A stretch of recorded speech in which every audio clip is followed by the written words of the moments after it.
bem, a gente vai começar agora um bate-papo muito bacana com o pessoal da Critical Skills. O tema de hoje vai ser narrativas de terror em RPG. E eu tô aqui com o Vitor, que é da Critical Skills, e a Thaís também é da Critical Skills. Então, se vocês puderem se apresentar. Vitor?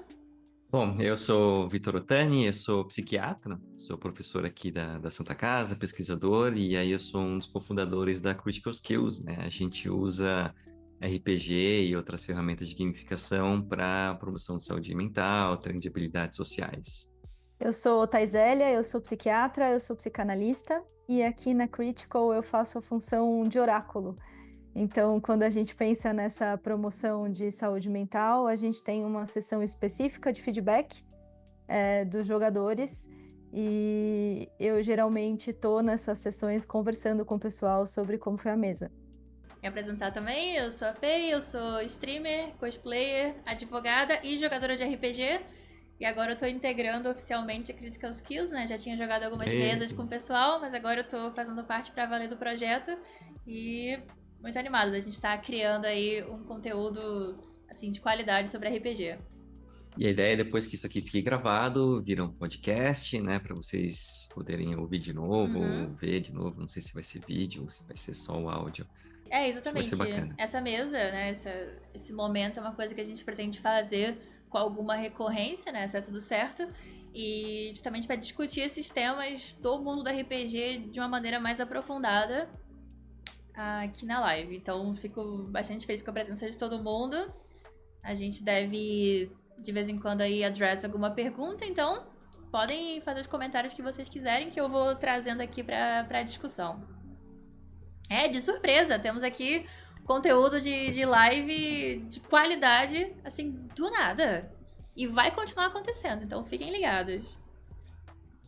Acho que a ideia é a gente conseguir depois programar, né? Fazer aí a cada, talvez, 15 dias. A gente está Seria uma pensando ainda frequência qual que é o boa. melhor Seria uma frequência formato, né? boa. Vocês podem sugerir, acho que, temas, convidados, né? A ideia é sempre a gente falar alguma coisa que tenha a ver com, talvez, o game design, né? A ideia da gente poder pensar. E a gente resolveu falar sobre mesa de terror, porque a Fei tá jogando, né, a mesa de vampiro. Pois Ela é. jogou com a gente a de Candela Obscura. E é sempre um tema muito interessante. A gente quase conseguiu pegar a data do Halloween, mas a gente teve a ideia um pouquinho depois, mas hoje é dia 13.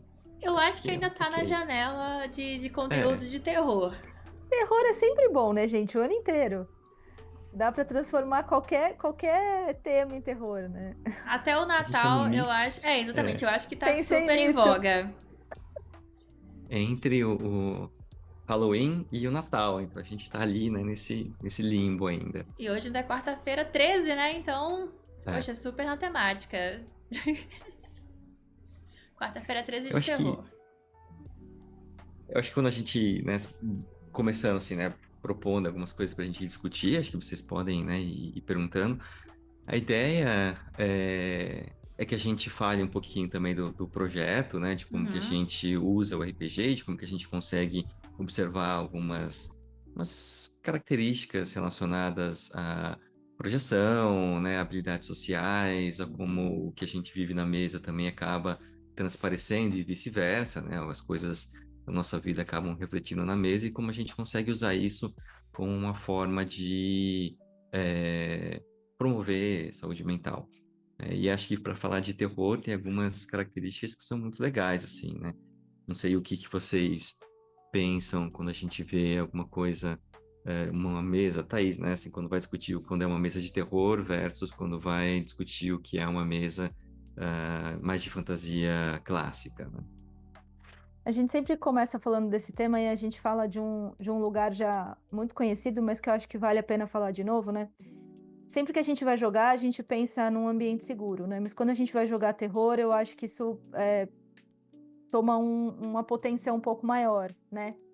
Não necessariamente é confortável para todo mundo, pode ser muito divertido, né, jogar uma mesa de terror, mas acho que uma das coisas importantes, uma mesa de RPG sempre precisa ser segura, mas uma mesa de terror mais ainda, né?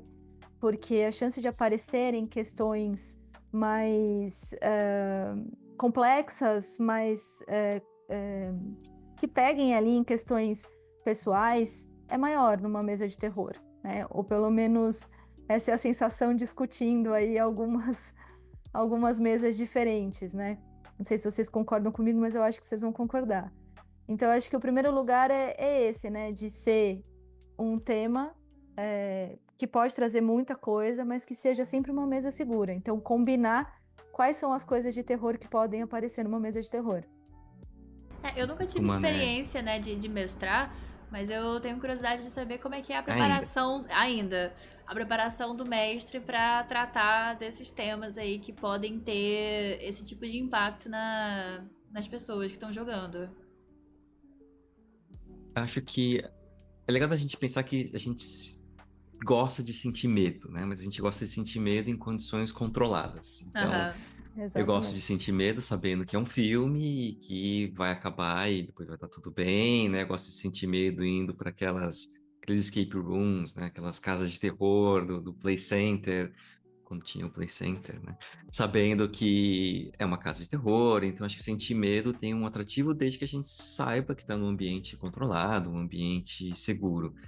E acho que para preparar uma sessão de terror, né, de suspense, talvez, né, a gente tem que garantir que os jogadores se sintam confortáveis. Então, eu acho que aquela coisa que muita gente fala, não precisa, né, eu conheço meus jogadores, não precisa ter aquela lista do que é consentimento, do que não é, ou do que tem que ser vetado, do que a gente vai colocar um véu, né, ter essas ferramentas de segurança, acho que é o primeiro passo.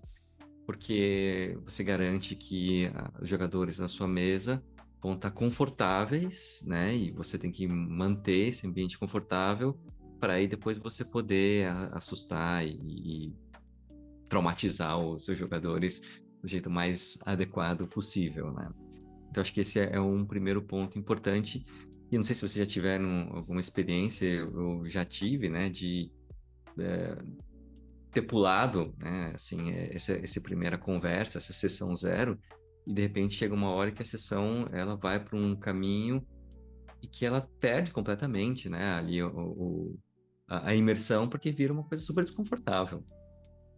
Eu nunca tive nenhuma experiência negativa nesses termos de estar numa mesa em que algum ponto foi levantado que me deixou desconfortável. A esse ponto, né? Porque é o que você comentou, a questão do desconforto, ela faz parte ali do gênero, né? De você se sentir colocado numa situação desconfortável, mas dentro de um ambiente controlado. Eu nunca me senti desconfortável fora do ambiente controlado da sessão em si.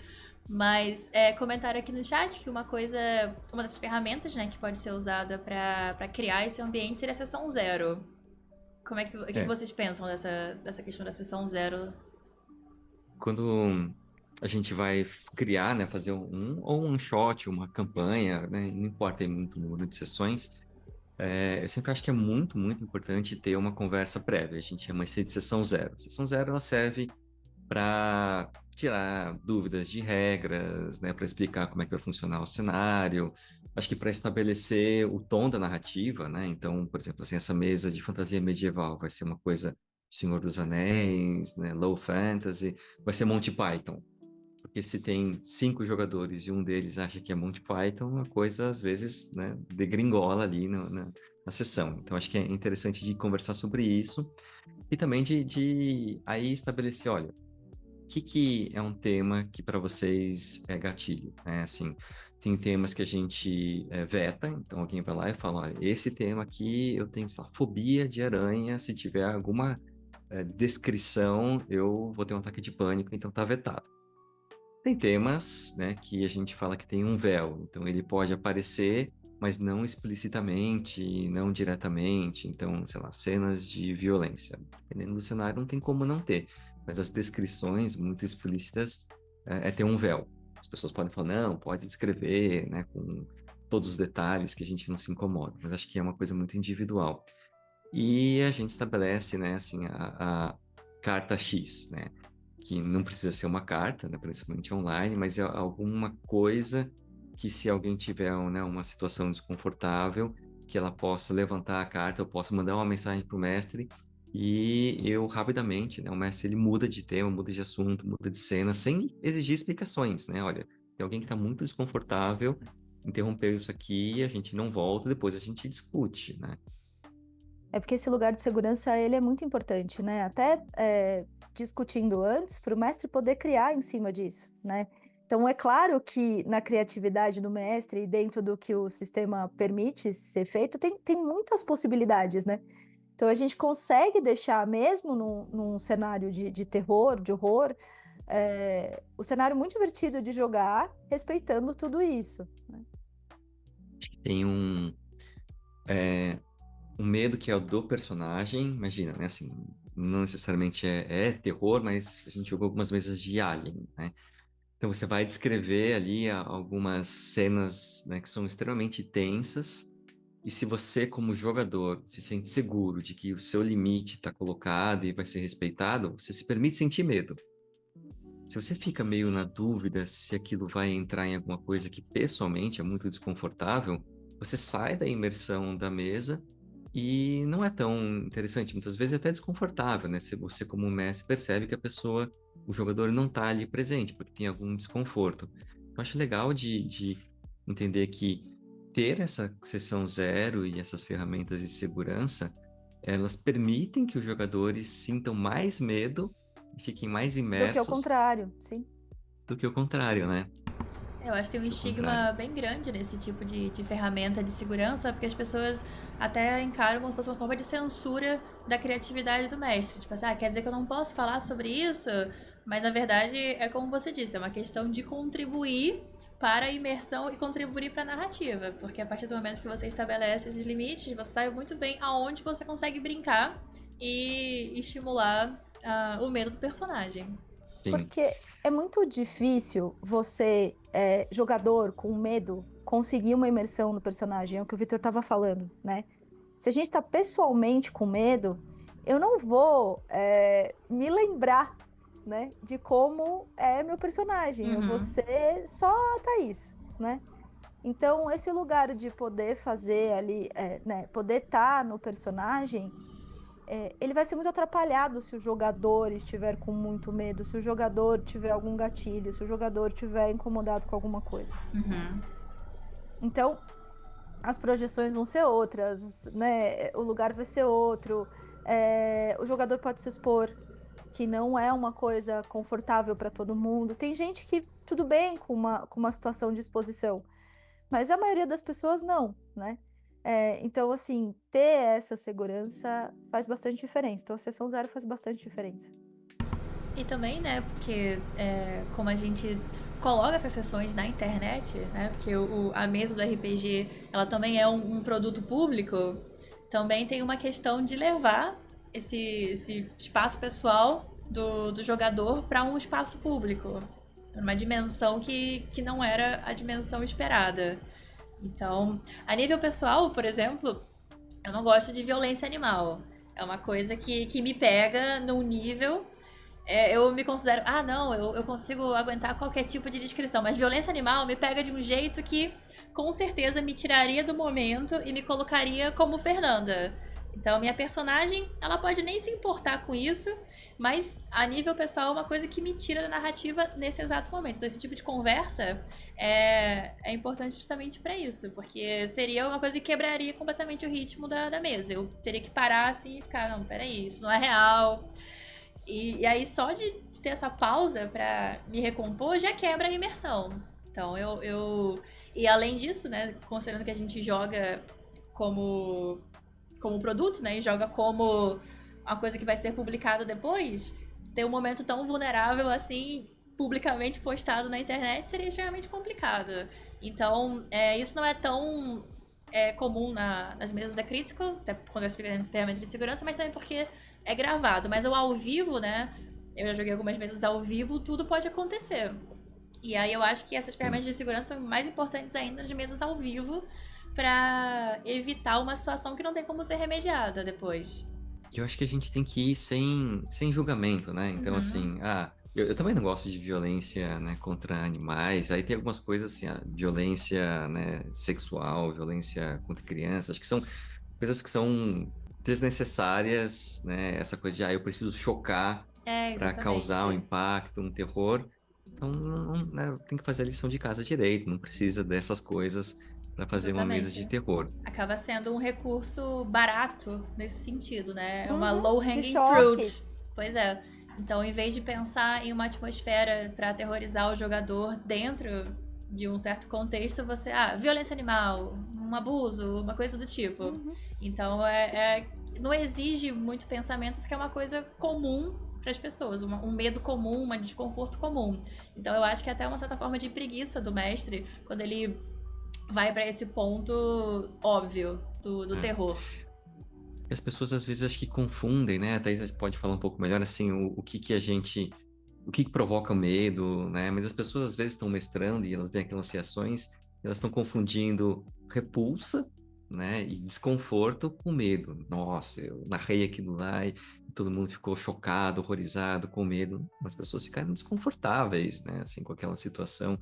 Então, acho que essas ferramentas de segurança, conversar sobre isso, estabelecer a expectativa, para o mestre dá mais liberdade para saber até onde ele pode ir. Então, a imersão, acho que o impacto ele fica muito maior. A gente sente medo de uma série de coisas coletivas, né, que nos foram ensinadas socioculturalmente, que a gente deveria ter medo, e daí a gente pode pensar nos monstros clássicos, né? Então, que a gente foi sendo ensinado, e isso tem super a ver com cultura, porque não necessariamente os nossos monstros clássicos são os monstros clássicos de outras culturas. Mas tem alguns deles que, pela literatura, pelo cinema, né, pelo contexto mesmo que a gente está inserido, a gente foi ensinado um pouco a ter medo, né? Mas, fora esses lugares mais clássicos, é claro que a gente tem medo de coisas que são muito pessoais pra gente, né? Então, de coisas que a gente viveu, de sustos que a gente tomou na vida, de situações muito subjetivas que aconteceram com a gente. Geralmente, o que vai aparecer numa mesa de terror bem feita tá mais pro lugar do clássico do que para esse lugar muito pessoal e subjetivo, porque esse lugar muito pessoal e subjetivo pode cair nesse lugar do trauma, do gatilho, né, de outras questões, né? Então, não é assim, claro que depende da fantasia do mestre, né, de como o mestre vai pensar esse lugar, mas é muito divertido também quando a gente toma um susto, que é um susto que depois você fala, nossa, mas eu me assustei nessa cena, era óbvio que isso ia acontecer. Mas o mestre narrando, a forma com que aquilo é feito, e nem é algo que é um medo absurdo, mas a narrativa te prende ali de uma forma que você pode tomar, sei lá, um susto de uma bruxa, né? Modo de dizer. E depois você olhar e falar assim, nossa, eu caí nesse medo, né? É isso, é um medo cultural, comum, mas que a forma que está sendo narrado, o mestre envolvendo ali os jogadores, né, os personagens na narrativa, faz um baita de um efeito. A gente não precisa ir para o choque, né? Para coisa. Até. A Fei trouxe uma coisa, né? A gente vende um produto. E aí, muitas vezes, quando a gente coloca num lugar de horror, né, de algo muito de horror, eu acho que não sei se eu consigo outra palavra agora. Pode falar assim, nossa, olha, eles fizeram tal tema, eles falaram tal tema, né?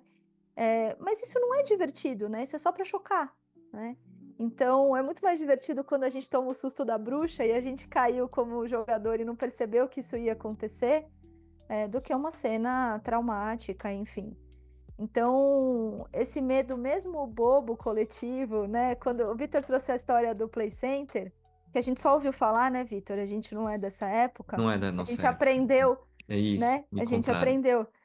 Tinha lá a plaquinha antes de você entrar na casa do Play Center dizendo que os monstros não tocariam em você, né? Eu acho que é um pouco disso que a gente fala na sessão zero, né? Assim, você pode entrar aqui que os monstros não vão tocar em você. Você pode entrar aqui que você vai tomar um susto, né? É isso, com o fantasma fazendo a curva e você não viu que ele estava vindo na sua direção. Mas essa narrativa é divertida, é interessante, né? Assim, a gente se pega se divertindo, dando risada de nervoso, enfim. Mas nesse lugar desses medos mais coletivos e não de medos que são mais subjetivos e que daí são feitos só para chocar, né? polemizar, né? Porque também colocar uma cena de muito horror numa mesa, talvez seja só para polêmica, né? Comentaram uma coisa interessante aqui no chat sobre essa questão do conteúdo de choque, que o RPG não necessariamente precisa desse conteúdo de choque, porque é um dos poucos momentos que a gente tem uma imersão tão grande que a gente teme pela vida do personagem. Então, essa temeridade do personagem se machucar e você ter essa imersão de se colocar naquele espaço já é um medo que a gente não experience, né? A gente não tem esse tipo de experiência com outras mídias, né? Então, o choque velho não é uma coisa que é necessária a esse ponto. Inclusive, né, assim, quando a gente fala assim, como é que você treina habilidades sociais, né, através do RPG? Porque a gente sabe que quando você está ali jogando, né, assim, tem muito de você ali no personagem, por mais que você fale, eu vou criar um personagem muito diferente de mim, a gente sabe que na prática não é, a gente está sempre projetando as nossas coisas ali, né? Então, essa imersão, ela é importante, e eu concordo, assim, né? Você tem medo do seu personagem se machucar, do seu personagem morrer, sofrer, né? E você consegue ter mais essa imersão quando você, como jogador, está seguro. Que, aliás, é uma coisa legal que eu queria trazer, assim, como é que você, então, faz, né, uma mesa de terror gerar mais angústia na mesa, né? Então, a gente já passou do ponto, assim, olha, a gente vai fazer sessão zero, né? Tá todo mundo psicologicamente se sentindo seguro aqui na mesa, então agora como mestre, como é que você vai aterrorizar os jogadores? E eu acho que tem, né,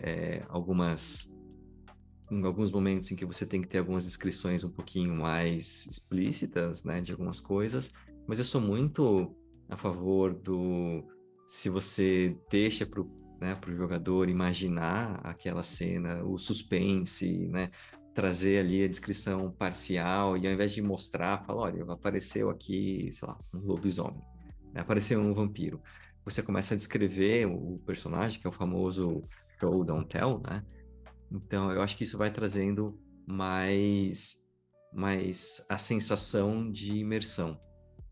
E então acho que isso é uma das coisas que acaba contribuindo ali para a atmosfera, né, de gerando essa tensão. E outra coisa é que, assim, personagem, você só vai ter medo que o seu personagem morra se você gostar dele, né? Você só vai ter medo do seu coleguinha morrer se você gostar dele, ou do NPC. Então, acho que transformar os personagens como protagonistas, né, para você realmente estar ali empolgado. Então alguém vai lá e descreve no background que, sei lá, meu investigador, ele tem uma herança misteriosa da família. Você trazer esse elemento dentro da narrativa, você ganhou rapidamente ali né, um carinho maior pelo seu personagem. Olha, você está trazendo alguma coisa do meu personagem aqui. E aí, quando você coloca esse personagem em risco, já está envolvido com ele. Putz, né? Tem a história do meu personagem aqui na narrativa e agora eu preciso correr, senão alguma coisa vai acontecer com ele. Então acho que isso são ferramentas, né, que dá pra gente ir colocando. Eu acho que sistemas que incentivam.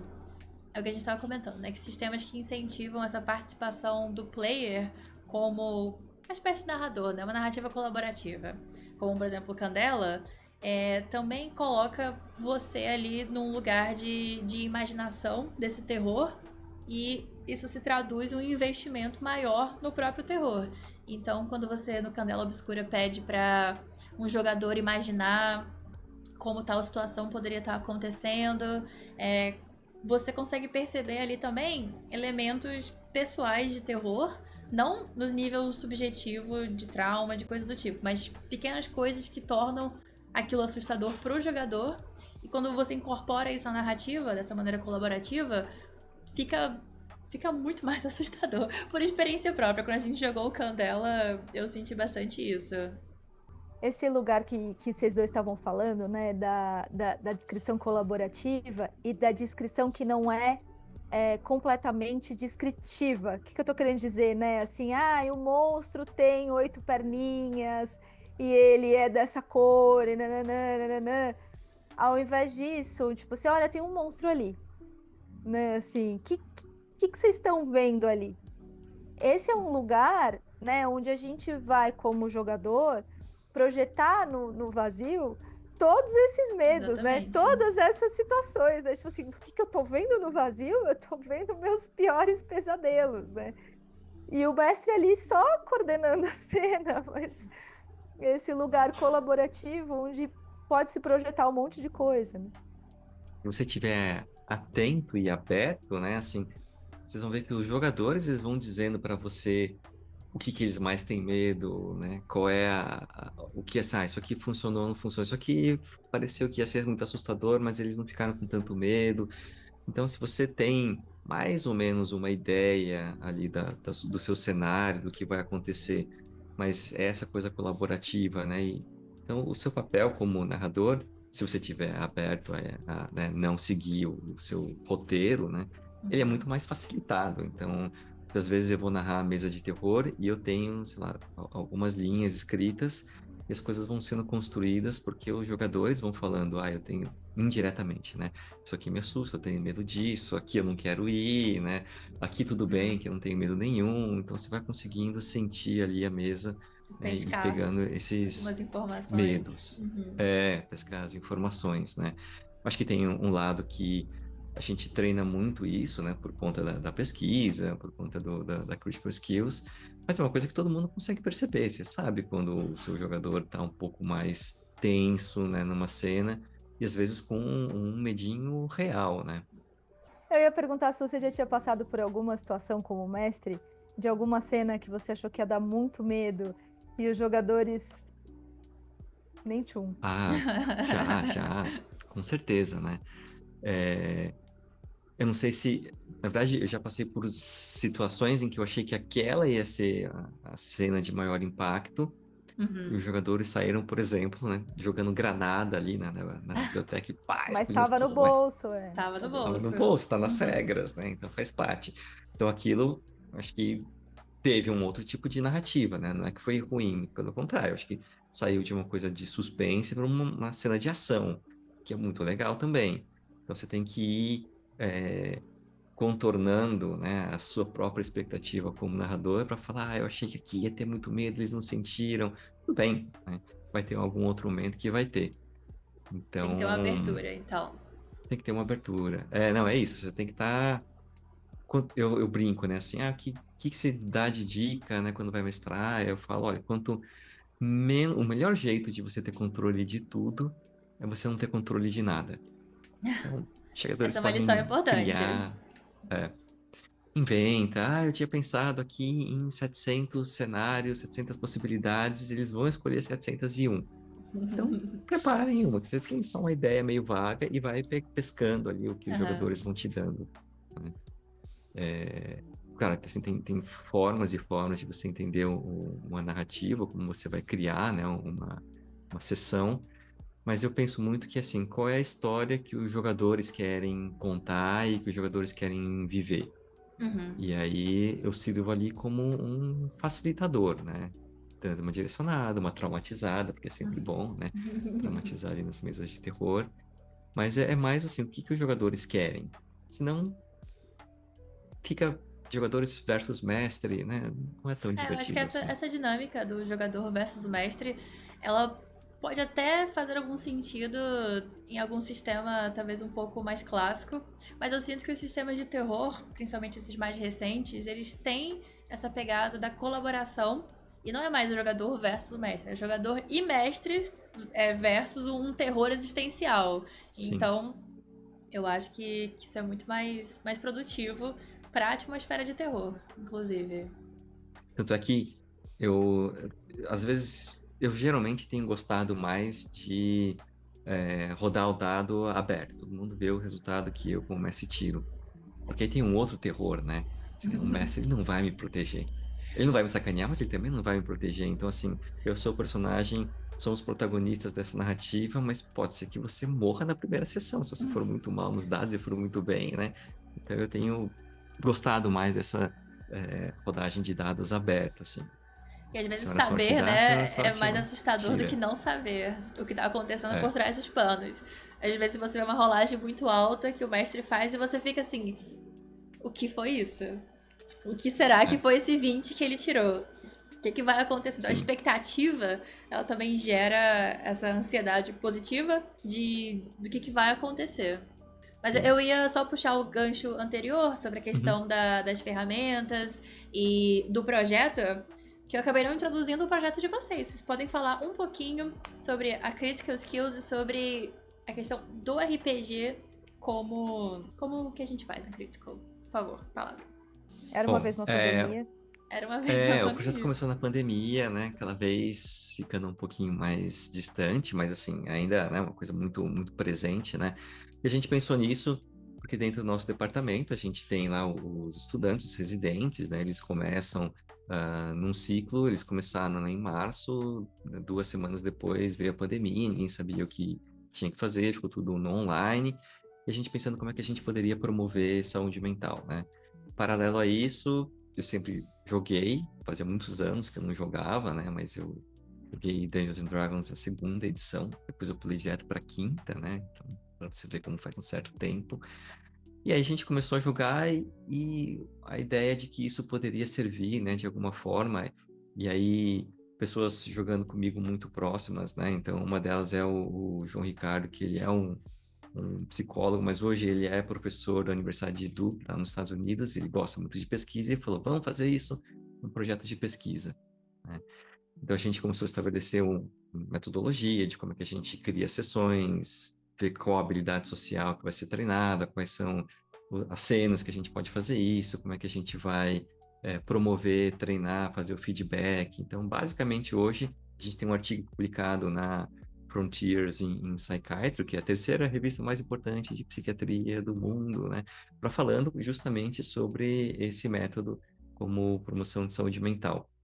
Então a gente faz isso, a gente tem, né, as lives que a gente grava e depois a gente streama, a gente faz o debriefing que a Thaís geralmente costuma ser a nossa, a gente chama de oráculo, né, para um nomezinho um pouquinho mais divertido, mas ela é quem conduz o debriefing e a discussão, porque a gente acha que você projeta suas coisas no personagem, você está dentro de um ambiente seguro, 100% ali imerso, e quando você, num ambiente de trabalho, por exemplo, recebe um feedback, você está sendo um pouco empático. A nossa primeira resposta é a gente se defender. Não, imagina que esse dia eu estava cansado, esse dia, né, meu cachorro ficou doente, sei lá, alguém brigou comigo. A gente não absorve aquela crítica. Numa mesa, né, você viu que o seu personagem foi lá e tacou fogo na estalagem, e aí todo mundo dá risada, e aí o papel da Thaís, né, o papel do oráculo é justamente trazer esse debriefing. Como é que é isso no seu dia a dia? Já aconteceu isso, né, na vida, no trabalho, de você tomar uma decisão e depois se arrepender, e a pessoa vai tendo um insight daquilo, né? Então, essa camada do personagem, ela é muito importante. A gente pensou, vamos fazer com um RPG de computador, de videogame. É muito limitado, né? Vamos fazer com board games.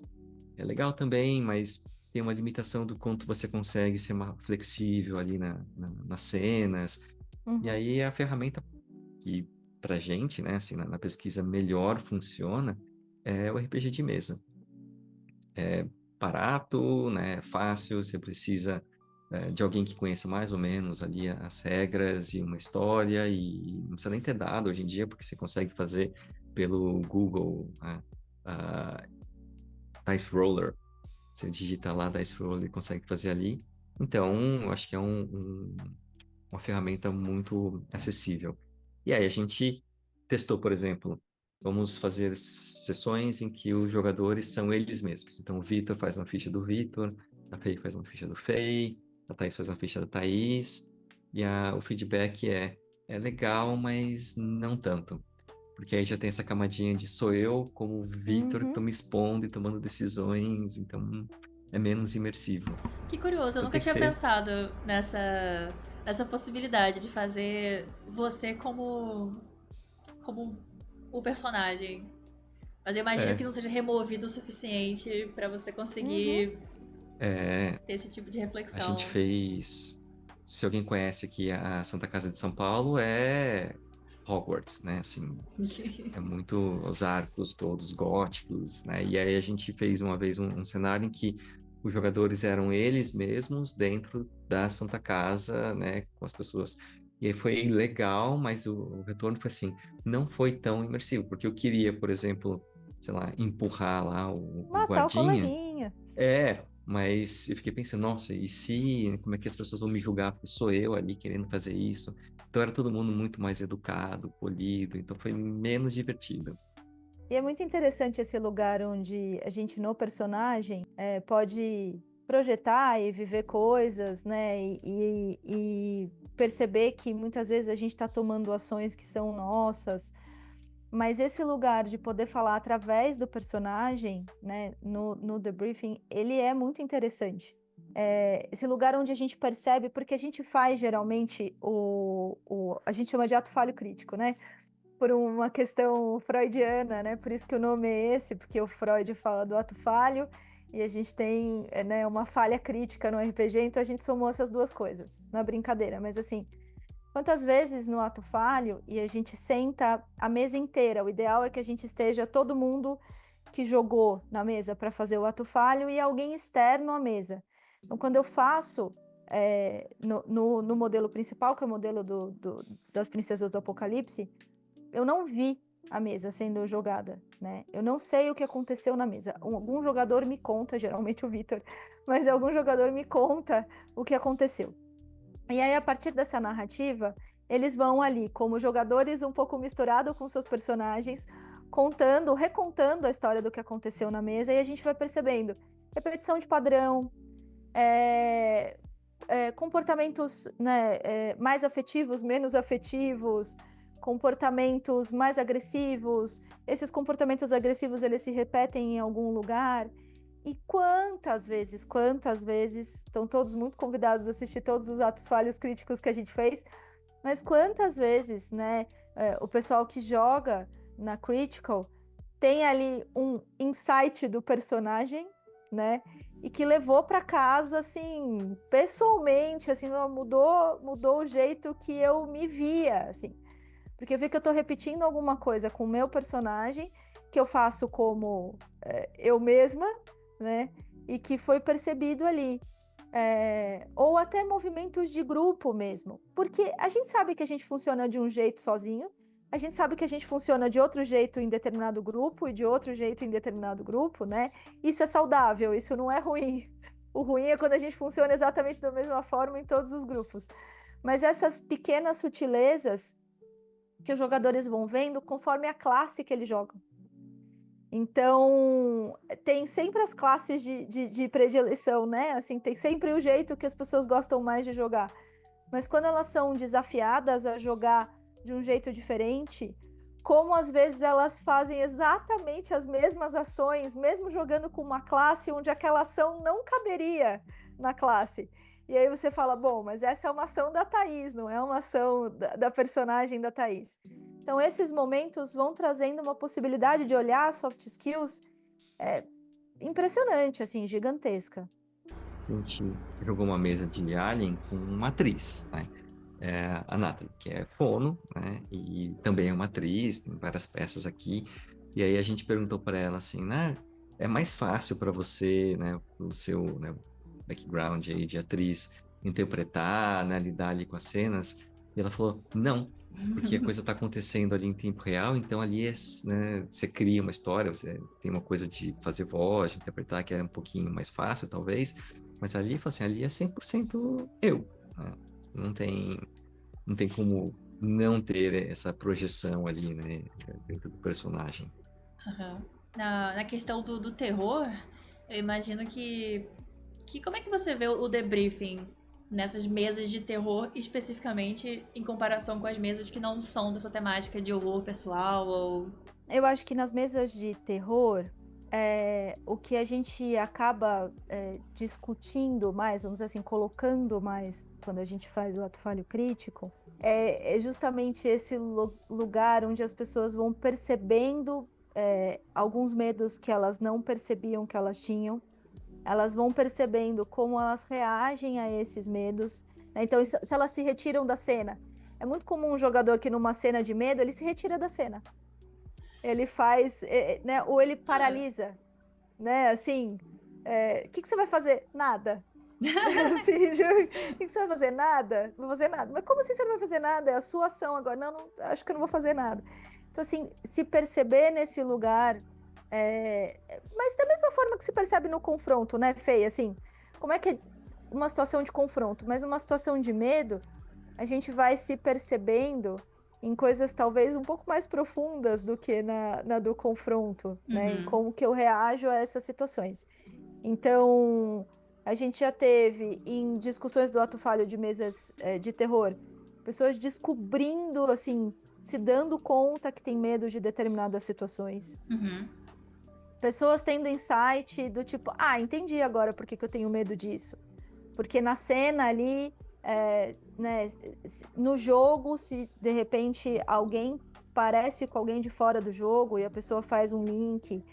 Então, acho que os atos falhos das mesas de terror, eles são mais profundos do que das mesas de fantasia. Assim como os atos falhos de sistemas mais interativos, mais de maior atuação, eles também são mais profundos do que de sistemas mais mecânicos. A gente consegue tirar muita coisa de sistema mecânico, mas dos sistemas mais de atuação a gente tira mais. Eu acho que dos de terror eles são mais profundos, tem uma camada mais profunda. Talvez mais difíceis de fazer, como jogador, né? Bancar fazer um ato falho de uma mesa de terror talvez seja mais difícil, assim, é uma exposição um pouco maior. Mais um motivo pra estar seguro, né? Exatamente. Eu acho que quanto mais você também se coloca na narrativa, então quanto mais você colabora, então sistemas mais colaborativos, eu acho que fica mais difícil também de fazer o ato falho. Eu tô com isso na cabeça também porque a gente recentemente jogou o Under Home, que não é de terror, mas ele quase foi de terror, porque no nível de mexer ali com... De imersão, de imersão e de mexer com o psicológico. Aí eu tô com isso na cabeça porque a gente fez, inclusive o pessoal aí que tá acompanhando pela live vai ver essa mesa aí em breve e vocês vão ver do que a gente tá falando. Então, um pequeno spoilerzinho, mas o ato falho, ele tem uma dimensão que é completamente diferente de, por exemplo, analisar uma sessão de D&D, né? Sim, é muito diferente, Fê. Pero você fez, assim, como que você vê, né, jogar uma mesa de terror, uma mesa de fantasia? O que você... Eu tô pensando nisso porque eu tô pensando já nas próximas, né? E eu vou dar aqui, então, munição para os próximos sustos. Então, eu tenho tido uma certa predileção aí pelas mesas de terror ultimamente. Não sei se é uma questão de fase, né? Ter jogado muito D&D e agora querer fazer uma coisa diametralmente oposta. Então, esses que são mais de imersão, mais de roleplay. Não sei se é isso ou se é um pequeno indício aí de eu gostar mais, de fato, desse clima... não exatamente aterrorizante, mas um clima mais de suspense, com talvez uma estética também, não só a estética de filmes de terror clássico, mas uma estética que dá pra você brincar mais, uma estética vitoriana, uma estética steampunk, uma estética mais melancólica. Então, não sei se é um indício aí de um gosto pessoal, mas eu tô gostando bastante de jogar esses jogos de terror. Justamente porque dá pra você analisar algumas coisas que anteriormente estavam ali guardadas, mas principalmente foi que a Thaís comentou, de achar novos medos. Então, eu tô percebendo que tem coisas que eu não achei que me assustaria, que talvez num filme não me assustasse tanto, mas ali na mesa me assustou.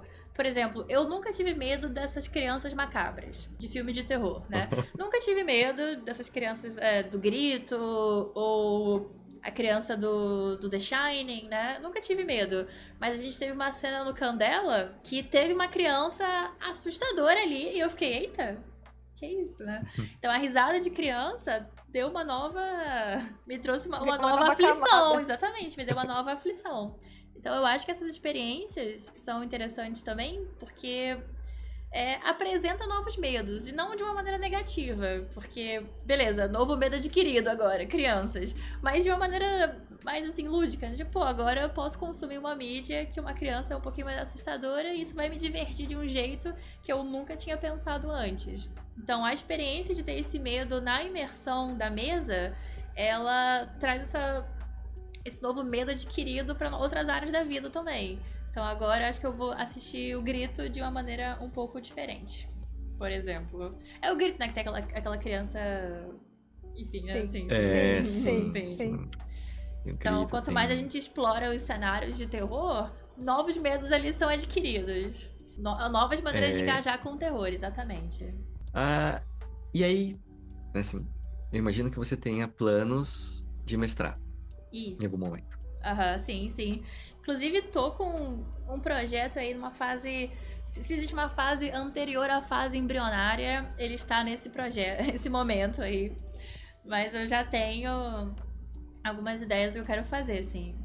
E não sei se é um spoiler ou não, porque eu ia perguntar assim: você pensaria, né, numa mesa mais de fantasia, uma mesa mais de ficção científica, de terror, né? Então, o meu projeto, que eu obviamente está numa fase anterior à fase embrionária, uma fase da concepção ali, logo no primeiro momento, é de terror mundano, né? Então, eu até brinco que é uma coisa de realismo mágico. Então, de elementos, assim, do mundano com o surreal ali, entrando no cotidiano, né? Então, que eu acho que isso Constantine. isso toca num lugar que é um lugar mais também fácil de acessar do que você chegar num ponto de construir uma fantasia, né? Uma fantasia no sentido de fantasia medieval ou enfim. Então, eu acho que pra alguém que tá começando a mestrar e tá começando a botar o pezinho nesse mundo, talvez uma coisa mais próxima do nosso, do que aterrorizaria a gente ali no mundano, seja mais fácil de construir e até de começar a conceber, né? Que não sei se eu já consigo pensar numa dimensão de um outro universo, ou então de elementos fantásticos próprios daquele universo. Então, quero começar ali no cotidiano mesmo, no terror cotidiano. Que pode ser, inclusive, mais aterrorizante até do que um terror com monstros e coisas do tipo. A gente até tava tendo uma conversa, a gente viu uma série, se vocês quiserem ver, não vou dar nenhum spoiler, chama Féria, né? Acho que é uma série espanhola. Féria. E aí tem... A série é muito legal, né? Mas a gente fala assim, eu não gostei que apareceu isso de um jeito mais explícito. Eu achei legal, gostei, não gostei, né? Bom. Então a Thaís achou bom. Eu achei bom. O Vitor achou que tinha que ter ficado só na descrição. Exatamente. Isso que eu falei, né? Eu ia comentar isso mais cedo. Excelente ponto. Que às vezes o monstro mais assustador ou o terror mais assustador é o terror que você nunca vê. Não vê. Cthulhu, né? Exatamente. Não, mas eu gostei do monstrinho. Você gostou do monstrinho? Eu gostei do monstrinho, eu gostei. Eu achei o monstrinho bom. Não, acho que você não Mas o Vitor, não! Eu tive essa experiência no The Terror, que era acho que do Prime. Mas é sobre um navio, né? Um que fica. sim. Exatamente. Sim. E eu passei o seriado inteiro aterrorizada pelo monstro que tava prometendo chegar, né? A gente ouvia ele, a gente via as marcas. Mas aí quando ele apareceu, eu falei, não. Poxa. Eu acho que... Porque materializa, né? E nunca é aquilo que você tá projetando de medo. Nunca é o que você tá pensando. Tanto pela limitação técnica, né? Da mídia cinema e do budget do seriado, quanto porque na sua cabeça... Moram muito mais coisas. Sim. É uma dica, né, pra quem vai mestrar terror, nada é mais assustador do que aquilo que os seus jogadores estão imaginando. Então, se você vai descrever alguma coisa, não vai ser tão assustadora quanto aquilo, né? E eu acho que o que você está falando, né, de um cenário mais, né, do mundo cotidiano e ter algum elemento que é diferente, sobrenatural, nossa, eu acho que isso, pra mim, é o mais legal de um cenário de terror. O estranhamento, né? Sim. É um mundo quase como o nosso. Tem alguma coisa que não tá batendo, tem alguma coisa diferente. Acho que Sim, isso é muito sim. legal. E brinca com essa questão da não descrição, né? Da imaginação pura. Então, você relatar que existe uma estranheza, isso cria um universo na cabeça do jogador que nem necessita de uma descrição, né? Então, O nada é tão difícil pra gente que a gente precisa criar um objeto, né? E aí a exatamente. gente usa toda a nossa fantasia pra criar esse objeto, né? Pra criar o monstro, porque o nada é muito insuportável pra gente, assim, né? Então esse Exatamente. lugar do tá acontecendo alguma coisa aqui e eu não sei o que é, eu não controlo. Nossa, deixa eu colocar aqui um monstro de anteninha, porque daí eu controlei, né? Ele virou o meu Exatamente. monstro de anteninha, né? Você Mas preenche é muito ali interessante, você pra preenche tentar lidar com total, né? isso. E eu acho que esse passo, né, do preenchimento, da transposição da sua imaginação pra um, um lugar que estava vazio antes, é um dos elementos mais interessantes do terror pra mim, porque é o que genuinamente aterroriza, que é a antecipação, o não saber, né, o desconhecido, tanto é que o medo do escuro, né, é um dos medos Exato. mais Sim, antigos, inclusive que eu tenho muito medo do escuro. Quantas coisas a gente cria desconhecido. nesse escuro, né? Exatamente. Sim. Todo o universo. Quantas vezes, né, a gente pensa assim, eu vou descrever, né, uma criatura, e aí os jogadores, eles até ficam com um certo medinho, mas se você descreve, vocês estão numa sala, pum, acabou a luz. É, Às vezes essa nossa. reação é mais do que aquilo que você consegue com uma descrição muito detalhada. Não, exatamente, exatamente. Mas, Vitor, você que tem a experiência mestrando bastante mesa de terror, tem algum sistema que pra você é um dos sistemas mais gostosos de mestrar e de jogar? Pode ser dois diferentes. Olha, eu tenho gostado muito, né, do Candela Obscura. Eu fiquei surpreso, porque eu falei assim, vai ser um sistema, né, não tão assustador, um pouco mais narrativo, e na verdade, se você for vendo, né, a arte do livro, a descrição das coisas, ele é super assustador, né, assim, tem umas descrições ali que são bem gore até. É, É a estética então, esse é um vitoriana. sistema estética A estética vitoriana, vitoriana, assim, ela mexe com a gente de um jeito. é muito legal, né? Uhum. Eu tenho gostado muito, assim, porque é isso, assim, como é um sistema muito colaborativo, os jogadores, eles podem propor cenas, cenários, discussões, né, cenas ali que, assim, que você quer ter alguma cena, que você consegue trazer coisas do passado, então você tem, como mestre, menos controle, ao mesmo tempo que você vai pegando, né? Os jogadores vão projetando todas as informações e vão falando para você, praticamente, olha, eu tenho medo disso aqui eu não tenho, né? Você só vai Aham. anotando. Mas um sistema que eu gosto muito também, aí talvez seja uma coisa mais para horror, né? Menos suspense, assim, é Alien. Aham. O jeito, né, da mecânica do sistema, que tem, né, dados de estresse, então você ganha pontos de estresse, pode entrar em pânico, né? Uhum. É muito legal, assim, acho que ele emula muito bem a sensação do filme, principalmente ali do oitavo passageiro, né? Coisa Aham. meio claustrofóbica. Muito bom. Mas é um sistema que o medo tá ali no monstro, né? E nas É, ações do monstro. Então é um outro tipo de isso. aterrorização que você sente, né? Lá é assim, é o medo de morrer. Você sabe que é uma criatura que é o alien, né, nos cenários mais clássicos, e que se ele encontrar você, ele vai te matar. Então o medo assim, é fugir, né? É um outro tipo de horror, Uhum. quase um slasher Aham. no espaço, né? Então acho que são os dois sistemas que eu acho muito legais, assim, de mestrar e de jogar. Tem algum que você esteja com vontade de experimentar? São De tantos, terror, né? né? Mas. São muitos, mas na verdade, o que eu queria tentar, né? Fica até pra gente pensar aqui, né? Ao invés de fazer geralmente os sistemas de terror, eles são muito bem preparados para uma ou duas sessões, três sessões Uhum. no máximo, né? Você consegue fazer uma coisa bem cinematográfica. Mas tem algumas campanhas longas, ou um pouco mais longas, né? Chamado de Cthulhu, por exemplo, que eu acho que seria legal De de experimentar. testar e ver, né? E como que isso ah, você conduz um personagem durante muitas sessões, né? É isso que eu ia O tempo falar. todo com Nesse nível medo de de tensão, morrer. né? Então porque ele vai oscilando, tem momentos em que é quase aventura, né? Exploração, né? E momentos em que é muito terror, momentos em que é mais ação. Então eu acho que é um equilíbrio legal. Acho que sistemas que tem essa pegada de agência de investigação, que até permite uma progressão no próprio status de agente, né? Tanto Ordem ou Candela, eles são propícios aí para umas sessões mais, umas campanhas mais longas, né? Então, não, o próprio Sim, Cthulhu também. Então, progressão sim, do sistema de machucados, né? Do dano permanente, até a parte do círculo enfim, se expandir. Então, eu acho que sim. pode gerar uns momentos bacanas mesmo. Tem Acho alguns que, sistemas que, como é que eu posso dizer? Vocês experimentaram o Cult? nossa, sim, Então, porque ele é um sistema que tem muita questão, trazendo agora o que a gente falou um pouco mais cedo, do gore, do shock value e de uma imagery que pode ser desconfortável para muitas pessoas, né? Então, como é que vocês lidaram com isso?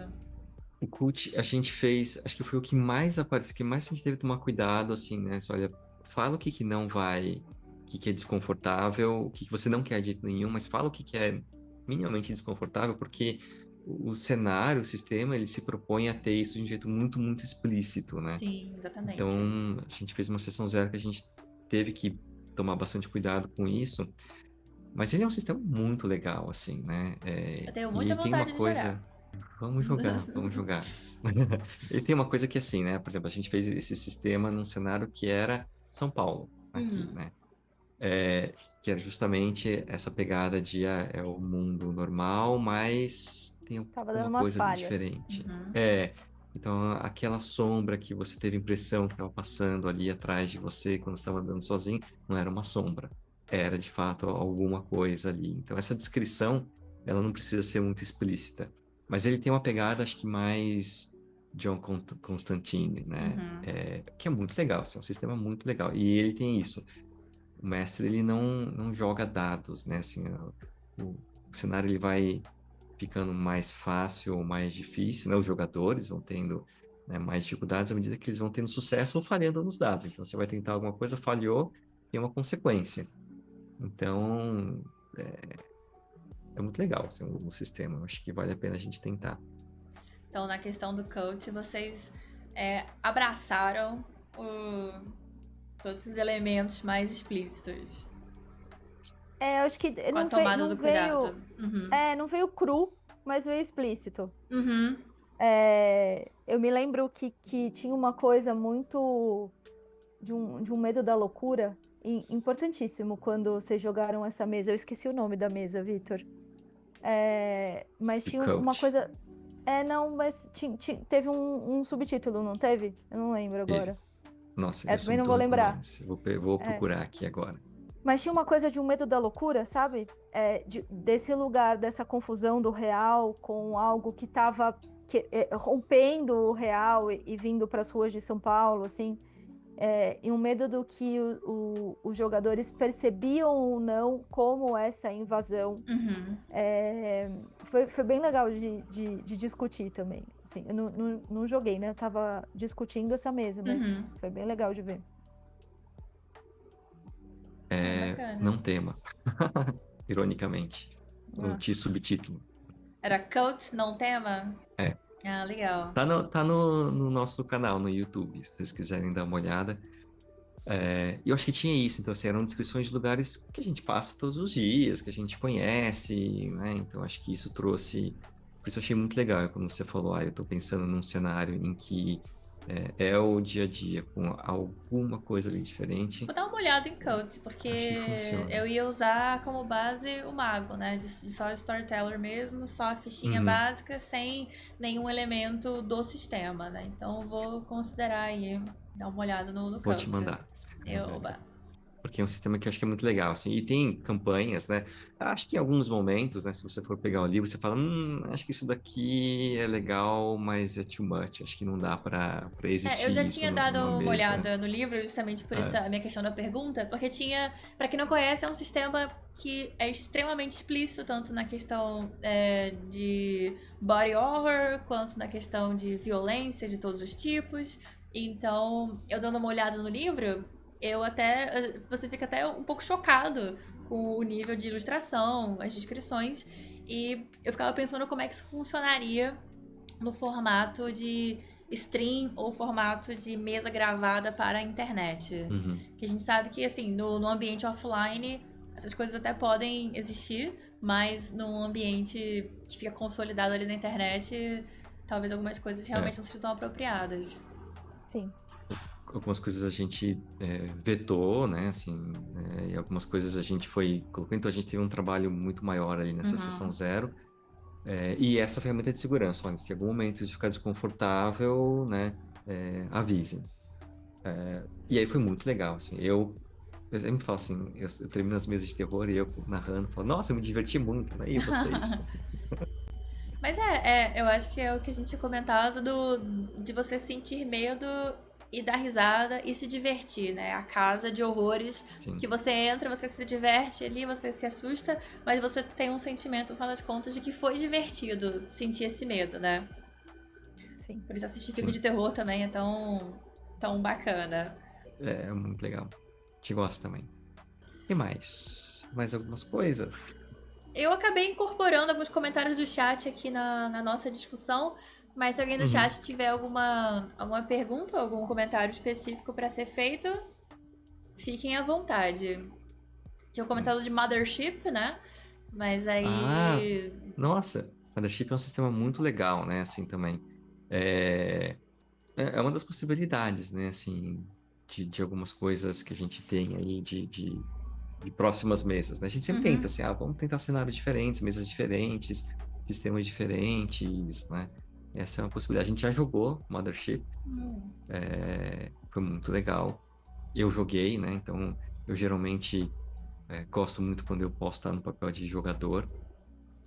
Então, foi bem divertido.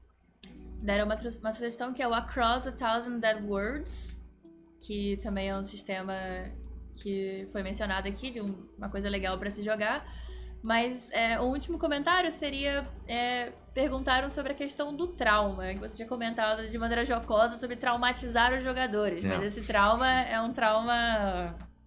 Não, eu não sei, assim, eu espero que eu não tenha traumatizado ninguém de verdade. Eu só traumatizar no sentido, né, tipo assim, tomou um susto, ficou com medinho, né, foi imersivo, partiu o coração de alguém ali no personagem. Eu acho que é ok, né, mas é justamente o contrário. Você tem que fazer alguma coisa, né, tomar muito cuidado para o seu jogador não ser traumatizado. O seu personagem, tudo bem, você pode traumatizar o personagem, ele tá lá para isso, mas o jogador, ele tem que sair como a gente sai de um filme de terror muito, muito bom, né?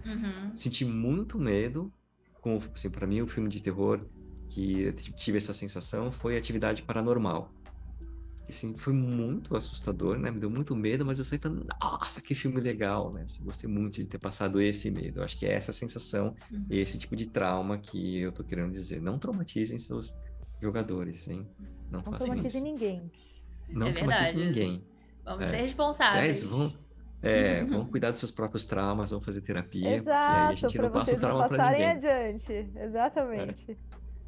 Ainda sobre esse tema do terror, perguntaram aqui uma coisa interessante. Como fazer sustos numa mesa de RPG, né? Considerando a própria mídia do RPG, que você não consegue se apoiar tanto em questões visuais, né? Um jump scare.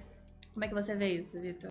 Eu acho que mesa, né, assim, presencial, né, ou mesmo online, se você tiver a possibilidade, por exemplo, de colocar algum efeito sonoro, é sempre uma coisa que ajuda a dar um clima, né, assim, tocando uma musiquinha de suspense ali, né, de fundo, isso vai ajudando a dar uma imersão. E eu acho que uma questão é assim, o quanto você consegue fazer os seus jogadores, né, ficarem imersos no cenário. Você pode ir alterando o tom de voz, né, e colocar ali uma descrição. Eu não gosto de gritar, né, na mesa, assim, Fazer mas tem gente que né? dar um grito, dar um berro, fazer alguma coisa assim. Mas às vezes, sei lá, tá jogando, né, presencial, dar Uma uma porrada um quebra. pouquinho mais forte na mesa, né, Uhum. fazer alguma coisa assim, eu acho que funciona. Mas você não precisa dar susto, né? Esse que é o interessante, assim. Você pode só dar medo. É uma mídia que é mais difícil você conseguir dar susto. Então, aquele jump scare, ele é muito mais difícil mesmo. Então, você tem que se pautar no como você vai trazer essa imersão e deixá-los com medo, e não, né, assustados ali.